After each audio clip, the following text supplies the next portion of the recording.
John Brown, playmaker, scoring big for fantasy owners. Somehow, I mean, there's a lot of mouths to feed in that Cardinals offense. Somehow Carson Palmer feeds them all. It's pretty incredible. Hanging out here with the guru. My fantasy season is done, but luckily we had some good food here today. A lot of you guys are still in it, and I know our next guest here in studio, still in the thick of it. He's been watching these TVs very carefully today. You see him on ESPN2 at noon, every day on His and Hers. It's Michael Smith.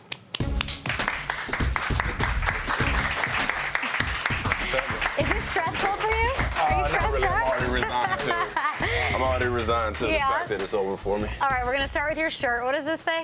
Well, it's supposed to be my lucky shirt. It says FFL, Legend. fantasy football legend. Not so much today. I know. We're going to pull up your team here in a minute. What is your philosophy when it comes to fantasy football in general, though? Never let the other guy outwork you. As you can tell, I'm that guy. Outwork you? Yeah. I'm in the championship for the second time in 3 years in the War Room League, and it's because I think I did about 66 transactions, like 4 or 5 trades this year. I never I'm did relentless. That. Wow. I don't shut it down, you know? And you mentioned this War Room League, Michael. This is like Adam Schefter. And Chris Mortensen, right. Tim Hasselbeck, Matthew Berry, Ed Werder, Adam Kaplan. I mean, Trey is it fair to be in a league with Adam Schefter? Like, doesn't he just know what's going on before everybody else knows what's going on? And he can go make those transactions. Like I just work? said, my record speaks for itself against Schefter. That's a great question. She actually I'm not intimidated by it. She actually just stole. It's about unfair advantage. I It feel really like. is. Yeah. She actually just stole one of my questions because I've been friends with Schefter for a long time. Yeah. He kind of admitted on the radio that if he's got some news to break, maybe he'll kind of hold off and check your league and see if there's anyone available. Do you think these guys have a little bit of an there's advantage? no question between Mort, Schefter, and also it's also got a lot of producers who are privy to the information before the public is. But that's okay. I know what I signed up for. The trick for us, 16-team PPR, is to be ahead of the game. Like, for instance, and certainly not wishing this happened, but injuries happen. But I picked up Buck Allen and just sat on Buck Allen. Right. And then when Justin Forsett went down, I already had Buck Allen. You had Buck Allen before Forsett went down? It's a 16-team league. You need to have the handcuffs for the handcuffs. He was getting 5-6 carries at the time anyway, so I just had him. I also don't believe in drafting running backs early at all. Yeah. Because you got weeks like this where you end up with running backs who come off the street. Where do you stand on quarterbacks and drafting them? You have a guy like Andrew Luck, who you took with your 3rd overall pick, and then you can get a guy like Carson Palmer, who's been crushing it, and you can get him in the 10th, 11th round. I did not take a quarterback early. I don't blame people if they did take an Andrew Luck because there was a lot of hype going on, or Aaron Rodgers. I waited, and I just ended up making trades. Like, I'm starting Bortles today, not coming through for me yet. Yeah. But I make so many trades. I have 2. Later. See, you got to understand this. I got 2 people that I drafted left on my team. Everybody else is either waiver pickups, free agents, or trade acquisitions. And in a 16-team league, too. I mean, although this year it's like I just did the Week 16 projections, and I thought I've been doing this 20 years, the worst week ever at running back. Because there's just so many guys, so many fluid situations. It's got to be the worst draft ever for running back. If you go back and look at who win the first few rounds. I mean, Peterson is the last man standing, really, in terms of. But I'm fascinated. You may not win this one. You're in the finals. But you're a 2-time champion. I was going for my second. I would have been the first 2-time champ. I won 2 years ago. Okay. And then, I'm in the final now, and it's not looking good for me. Who are you up against in the final? I'm up against Mike Cambereri, one of the producers for our many NFL shows. I think we have your team, Michael. Let's pull it up. And it's just not my day. Austin Safarian-Jenkins. That's the most garbage. Don't get me started. So I'm facing him. I'm facing D'Angelo Williams. Hey, Mike Gillislee scores, though. Yeah, that was a good start by me. I'm facing D'Angelo Williams, pick 6 by Jimmy Smith, goes the other way, ends up a D'Angelo Williams touchdown. Antonio Brown didn't go off, so I'm struggling. Awful. How much trash talk goes into a league like this? It depends on who you're playing. Yeah. Okay. Some people are more on the quiet side. They all jinxed me anyway because I had the highest scoring team this year, tied with my opponent, Mike Cambereri. And once I got into the playoffs, everybody was like, hey, champ. I'm like, stop it. Wow. Stop jinxing me. So it's more good-natured. But everybody knows one another. We're very friendly, all work together. And as you mentioned, a lot of people who are in the know on the information. They're privy. They're privy to it before. So you got to think 2 steps ahead. Like I had James White as a hang. I had Deion Lewis. I drafted Deion Lewis. Wow. I had LeGarrette Blount and Deion Lewis. Well, let me get this James White character. That's wild just to me because I know you used to cover the Patriots for a while. So I don't know anything about it. What I feel like works for you probably is confidence. Picking up a guy like Buck Allen, sitting on him. You're very confident in general, which I think is just very beneficial for you in fantasy football. Anyway, you kind of just go for it. But with the Patriots, I was going to ask you, do you really take a chance on any of those guys and you drafted? Like, that's like a backfield I don't even touch. Well, on draft day, even smart. if I own any of them, I don't want to play them because when I think it's going to be Blunt, it's actually White or Lewis. Oh, so how do you figure it out? Well, I just don't bank on running backs, period. Like, I don't look at that position as somebody that I'm counting on to win games for me. I devalue that position. I'm looking at it like, if it gets me double digits, great. Drafted LeGarrette Blount because the value was there, and I think in the 4th or 5th round I took him in the 15-16 team league. Wow. My brother actually, he's my football consultant, my fantasy consultant. Credit to him. I drafted Deion Lewis on his recommendation late in the draft. So at that point, I'm like, well, Deion, he was battling an injury before he got hurt for the year. Right. Like, let me pick up this James White character just in case. He was a hot commodity the year before. But last year preseason and training camp was all about James White. Exactly, He looked great. Exactly. Deion Lewis, I covered the Patriots as well. I work up there once a week, and everyone was talking about Deion Lewis. Not a chance was I buying him. Wow.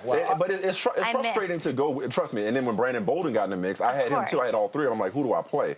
But I was looking at it like, I got Antonio Brown's my first pick, DeAndre Hopkins my second pick. Smart. By the end of the year, I had Bortles. I had Julius Thomas, so those guys were rolling. Panthers defense. So I was looking at that position as more of a wild card spot anyway. And I would have played Buck Allen today had he not been going against Pittsburgh. And he fumbled last week. And he's been struggling. So he got benched. Who knew? You know, it's just one of those. That's an accomplishment. I am really amazed at that league because I go way back with ESPN. I was actually the first person to contribute anything fantasy football for ESPN in '96. Wow. I wrote the first segment ever on ESPN in '98, and I would not have dreamed back then, 20 years ago, that Chris Mortensen would be like into it. But, I mean, that's got to be the greatest bragging league of all time. Well, I beat him in the final 2 years ago on a miracle finish. Yeah. It was 49ers Falcons.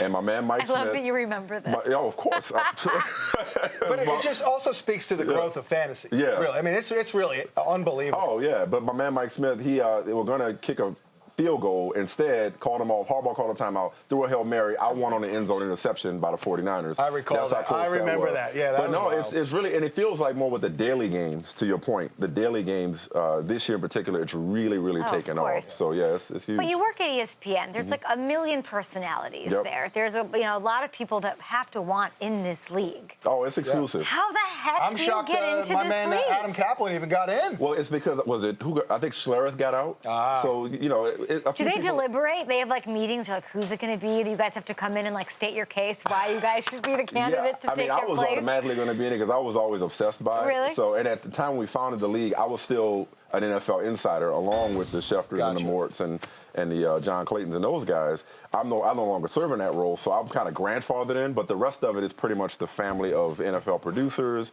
or NFL insiders or, you know, just on-air talent. Has my boy Matthew ever won? Matthew has won one. Yes, Matthew has won. Okay. Yes. Okay. I guess we'll give him that. She mentioned the Patriots, and you were a beat writer. Yes, that's why I started my career. I'm always fascinated because, you know, I think like Mike Reese. Oh, yeah. The guy, I see him at the combine, he's taking meticulous notes. Yeah. I mean, he's unbelievable. He's the greatest. But I feel so bad for these beat writers because you can't get anything out of Belichick. Like, I feel like the Patriot beat writers are in the dark more than other NFL beat writers. Yeah, but I mean, you know what the deal is. I wouldn't have started my career any other way because it was great training. Like, I was covering him at 21, 22 years old.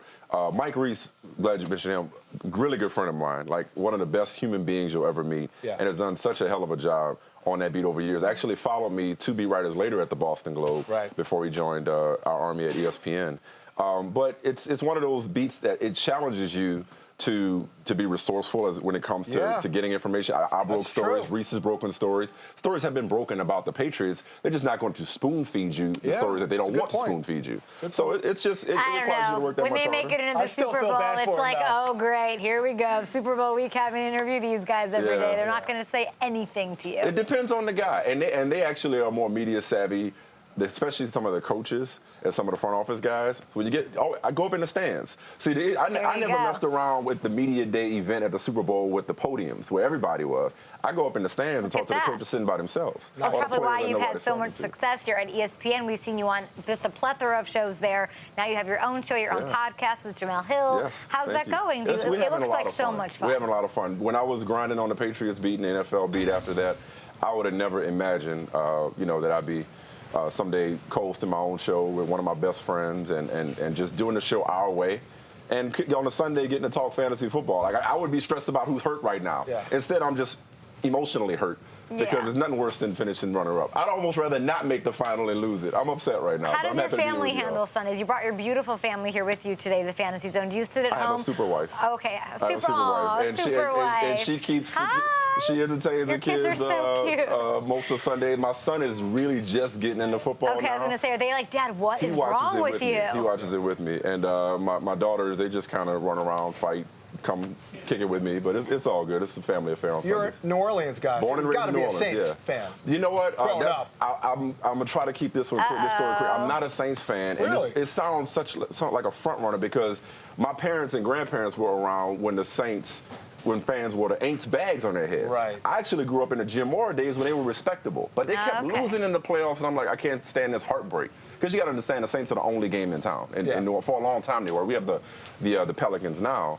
But people's mood swings during the week were affected by the Saints. And so I gave up on them back in the early 90s. Plus, when I got in the industry, I was just always taught to be objective. So I'm not somebody was asking me earlier if I was a Patriots fan. I'm like, no, not at all. I think they may be blowing this up in New Orleans. Sounds like it, doesn't it? With the Sean Payton perhaps gone, with Drew Brees, big salary cap number next year. How about him playing the way he's playing today with the plantar fascia? What a painful injury. I'm trying to handicap this stuff, and it's just ridiculous that things happen that, what? You know? But no, it does look like some changes on offense. One last question for me. You have his and hers. You do the podcast. You work with Jamel, and you can see that noon Eastern on ESPN2 Monday through Friday. That's right. What's the biggest difference you see, just like a big blanket statement of how women and men view sports? Have you learned anything? What have you learned from doing the show with getting both of those perspectives? What have I learned from doing it? That's a great question. What have I learned from doing the show with Jamel?